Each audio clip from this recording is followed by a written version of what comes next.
உணவே மருந்துல இன்னைக்கு நான் செஞ்சிருக்கிற டிஷ்ஷை பத்தி பேசுறதுக்கு வந்திருக்காங்க திருமதி கற்பகவல்லி. வணக்கம் கற்பகவல்லி. வணக்கம் மேம்.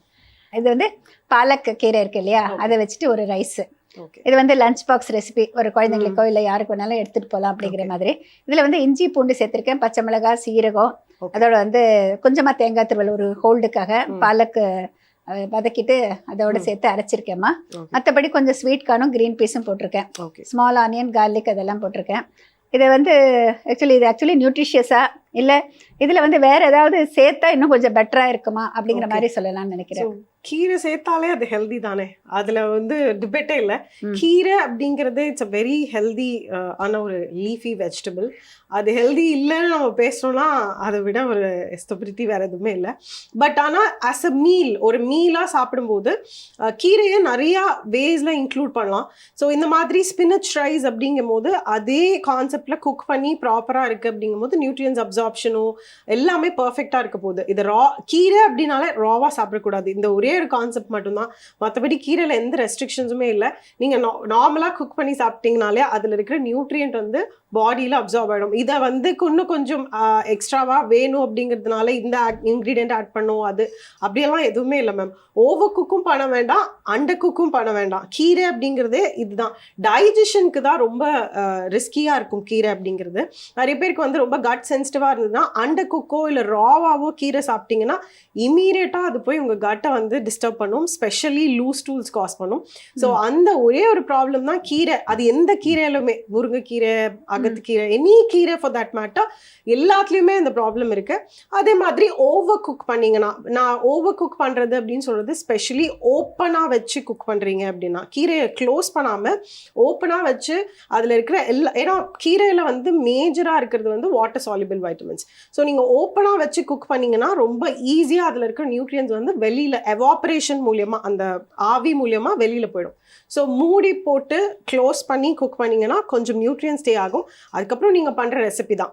ஸோ அது எப்படி பண்ணலாம். இதில் வந்து நான் வந்து கீரையை கட் பண்ணலை, நம்பர் 1. அப்படியே அடுத்தது வந்து ஜஸ்ட் வெரி லிட்டில் ஷார்ட் பீரியட்ல வந்து வதக்கியிருக்கேன். ஓகே, ஒரு வதக்குனா அப்படியே ஷ்ரிங்க் ஆகிடும். ஸோ இந்த மாதிரி இதெல்லாம் ஓகே தான்.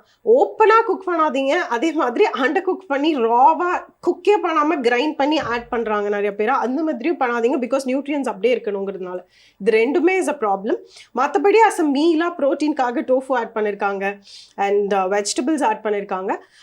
ஒரே ஒரு காஷியஸாக சொல்லணும் அப்படின்னு பார்த்தீங்கன்னா, பொதுவாக கீரை அப்படிங்கும் போது சில பேருக்கு வந்து ஒரு ப்ரோட்டீன் காம்பினேஷனோட கொடுக்கும் போது சம்டைம்ஸ் டைஜஸ்ட் ஆகாது. ஸ்பெஷலி டோஃபு மாதிரி இல்லை நான் வெஜிடேரியன் ஃபுட்டோட நிறைய பேர் வந்து கீரையும் நான்வெஜ்ஜும் கம்பைன் பண்ணவே மாட்டாங்க. பிகாஸ் இது ஹெவியாக இருக்கும், ரெண்டுமே டைஜஸ்ட் ஆகிறதுக்கு ஹெவியாக இருக்கும் அப்படிங்கிறதுனால சில கட்க்கு அது ஒத்துக்கும். இது சாப்பிடவே கூடாதா, இந்த காம்பினேஷன் ராங்காக கேட்டிங்கன்னா கிடையாது. உங்களுக்கு சூட் ஆச்சுன்னா தாராளமாக சாப்பிடலாம், சூட் ஆகலைன்னா சாப்பிடக்கூடாது, அவ்வளோதான். இது சயின்டிஃபிக்கலாக இதுவும் ராங் காம்பினேஷன் அப்படியெல்லாம் எதுவுமே எனக்கு தெரிஞ்ச வரைக்கும் கண்டிப்பாக கிடையாது. ஸோ சில பேருக்கு வந்து ரொம்ப டைஜஷன் ஸ்லோவாக இருக்குது, அவங்களோட வீக்காக இருக்குது இம்யூனிட்டி லெவல், கட்டோட லெவல் அப்படின்னு பார்த்தா அந்த மாதிரி இருக்கிறவங்க இந்த மாதிரி கொஞ்சம் ஹை ப்ரோட்டீன் சோர்ஸை கீரை மாதிரி ஹெவியான ஃபைபர் ஃபுட்டோட கம்பைன் பண்ணிக்காம இருந்தாங்கன்னா ஈஸியாக டைஜஸ்ட் ஆகும். இந்த ஒரே ஒரு பாயிண்ட் தான் மேம், மற்றபடி எல்லாமே இஸ் குட் தான். ஓகே, இதில் வந்து டோஃபுக்கு பதிலாக நம்ம வந்து பன்னீர் சேர்க்கலாம் இல்லை? அதுதான் ப்ரோட்டீன் சோட்டா ஆச்சுன்னா என்ன வேணாலும் சேர்க்கலாம். ப்ரோட்டீன் பன்னீர், டோஃபு இல்லை நான்வெஜ் எது வேணாலும் இருக்கலாம். ஆனால் என்னோட கான்செப்டில் பன்னீரை வந்து ஒரு ப்ரோட்டீன் சோர்ஸே சேர்க்கணுமா அப்படிங்கிறது இல்லை. It's too much of fat rather than a protein ma'am. So அதனால டோஃபு ஏதாவது ஒரு பயிறு சேர்க்கலாம், பச்சை பயிறு அந்த மாதிரி ப்ரோட்டீன் சோர்ஸ் சேர்த்தா இன்னும் பெட்டர்னு நினைக்கிறேன். Okay, but yeah this is fine. Okay, தேங்க்யூம்மா. நான் வந்து சத்தான சமையல கொண்டு வரப்ப கொஞ்சம் சத்து இல்லாத குறைச்சி கொண்டு வரணும்னு நினைக்கிறேன் இனிமே. ஆமாம், சத்தான சமையல சத்தான ஃபுட் தான் இருக்கும். ஸோ அதில் வந்து எதுவும் நெகட்டிவெல்லாம் சொல்ல முடியாது. எல்லாரும் சாப்பிடலாம், பர்ஃபெக்டாக இருக்குது. கிட்ஸும் சாப்பிடலாம். ரெஸ்ட்ரிக்ஷன் ஒரே ஒரு விஷயம் தான், கிட்னி பேஷண்ட்ஸ் எப்போதும் சொல்கிற மாதிரி கீரை அப்படிங்கிறதுனால பொட்டாசியம் ஜாஸ்தியாக இருக்க போகுது. ஸோ கிட்னி ப்ராப்ளம்ஸ் இருக்குது, எஸ்பெஷலி டிரான்ஸ்பிளான்ட் அந்த மாதிரி டயாலிசிஸ் எல்லாம் பண்ணிட்டு இருக்கீங்க அப்படின்னா கொஞ்சம் கேர்ஃபுல்லாக கன்சியூம் பண்ணும் கீரை எல்லாமே. ஓகே, அதாவது கீரைனா வந்து ஒரு சிலருக்கு மட்டும் ரெஸ்ட்ரிக்ஷன்ஸ் இருக்குது, அது மட்டும்தான். மற்றபடி பார்த்தீங்கன்னா என்ன சொல்கிறது, ஈஸியாக வந்து நம்மளுக்கு சின்ன பசங்களுக்கு கான்ஸ்டிபேஷன் ப்ராப்ளம் இல்லாமல் இருக்கிறதுக்கு ரொம்ப ஹெல்ப்ஃபுல்லாக இருக்கும் இல்லைங்களா? Definitely. ஏன்னா அதுதான் இப்போ நிறைய பேருக்கு ஒரு மேஜர் இஷ்யூவாக இருக்கு. ரொம்ப ஜாஸ்தியாவே இருக்கு.